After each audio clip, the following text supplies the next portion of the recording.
Salut! Nous allons aborder aujourd'hui l'écologie au quotidien. Il s'agit d'un thème de niveau B2. Dans cette leçon, tu vas voir, on va parler d'écologie au quotidien. Je vais donner des conseils, je vais exprimer la cause et la conséquence, et on va devoir utiliser il faut, on doit, on devrait. Alors, quelques petits mots de vocabulaire. Premier mot, recycler. Par exemple, je jette des déchets et donc je vais les recycler. Puisque, comme tu sais, on doit mettre les déchets dans une certaine poubelle. Par exemple, les plastiques dans un sac bleu, les papiers dans un sac jaune. Eh bien, tout ça va à la déchetterie et est recyclé. Un autre mot, économiser l'eau. Oui, en effet, par exemple, tu vas te laver, tu vas pas laisser le robinet ouvert pendant que tu te douches si tu n'utilises pas l'eau. Donc le mieux, c'est de se savonner, de fermer l'eau et puis de la réouvrir, réduire la consommation. Par exemple, réduire la consommation d'énergie électrique. Certains appareils sont mis en mode veille et donc consomment moins d'électricité. Éviter le plastique. En effet, par exemple, je vais faire du sport, je vais utiliser une gourde en plastique. Comme ça, je vais pouvoir la réutiliser les autres jours. Et donc, ça m'évite d'avoir à acheter des bouteilles en plastique qui vont devoir être recyclées ou au pire qui devront être jetées. Utiliser les transports écologiques, par exemple une voiture électrique. Ça, c'est un type de transport écologique. Par exemple, un bus électrique aussi. Protéger l'environnement est très important. Protéger l'environnement est important. Par exemple, on ne va pas jeter ses déchets dans la nature. Un autre exemple, je recycle mes déchets tous les jours. On va voir quelques expressions utiles. Par exemple, il faut. Il faut recycler. Donc il faut est toujours suivi d'un verbe infinitif. Il faut recycler. Il faut économiser de l'énergie, par exemple. On doit, toujours suivi d'un infinitif. On doit consommer moins. On doit gaspiller moins. On doit manger moins. On devrait plus un infinitif. Donc on devrait utiliser moins de plastique. On devrait manger moins. On devrait manger moins de viande. Donc par exemple, on devrait, c'est beaucoup plus doux, c'est un conseil. Tandis que on doit, c'est vraiment plus une obligation. Par exemple, je suis en classe et un élève ne jette pas ses papiers dans la corbeille. Je vais lui dire, tu dois jeter tes papiers dans la corbeille. On va voir maintenant en grammaire la cause. Donc c'est pour expliquer pourquoi. Quand on demande pourquoi, on s'attend à ce qu'on réponde avec parce que. Pourquoi je recycle? Je recycle parce que c'est important. Car, c'est plus formel. Pourquoi il faut agir pour la planète?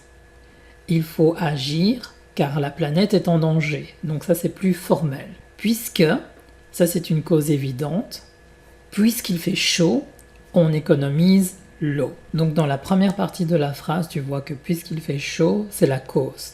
Et la conséquence, ce sera on économise l'eau. Deuxième partie de la grammaire, conséquence. Résultat d'une action.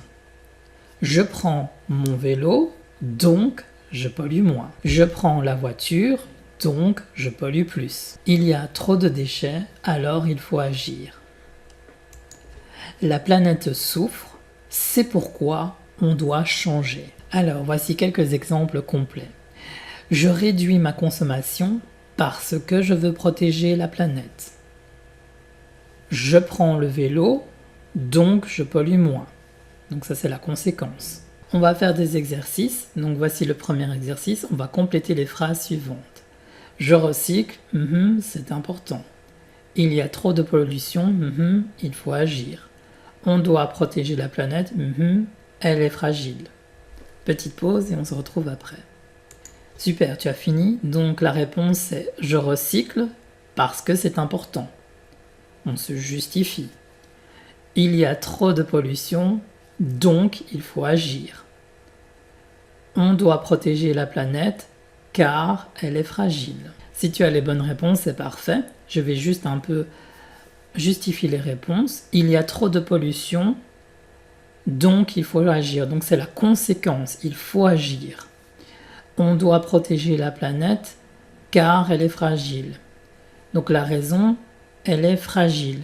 Et donc par conséquence, on doit protéger la planète. Tu vas transformer les phrases suivantes. Il faut, on devrait, on doit. C'est à toi. Super, donc ça donne ceci. Il faut recycler. On devrait utiliser moins d'eau. On doit éviter le plastique. Donc, je rappelle, il faut, c'est vraiment une obligation. On doit également, on doit éviter le plastique, c'est une obligation. On devrait, c'est un peu plus nuancé, c'est vraiment conseillé de le faire. On devrait utiliser moins d'eau. Voici quelques questions pour toi. Que fais-tu pour protéger l'environnement?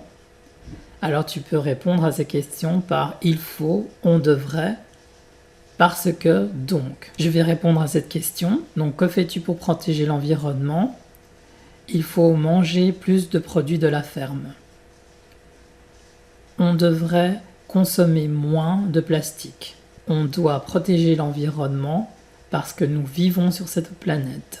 Il n'y a plus assez d'œufs dans ce magasin, donc je dois aller en acheter chez le fermier. On va faire une mini-production, donc c'est-à-dire un mini-texte. Donc pour protéger la planète, je pense que, parce que. Exemple, pour protéger la planète, je trie toujours mes déchets. Je pense que c'est important de ne pas jeter ces déchets dans la mer. Pourquoi? Parce que si on jette ces déchets dans la mer, les animaux marins peuvent consommer du plastique. Voilà, et une conséquence qui n'est pas des moindres, c'est que si les animaux mangent du plastique, nous mangeons aussi du plastique puisque nous mangeons certains animaux marins, comme le poisson par exemple. Voilà, nous avons vu le thème du jour. Donc le but c'est de protéger la planète, c'est important. Alors, je t'ai donné des conseils pour utiliser il faut, on doit, expliquer parce que et car, exprimer la conséquence, donc, alors.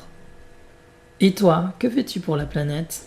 Voilà, nous avons vu la vidéo du jour. Je te dis à bientôt. Salut!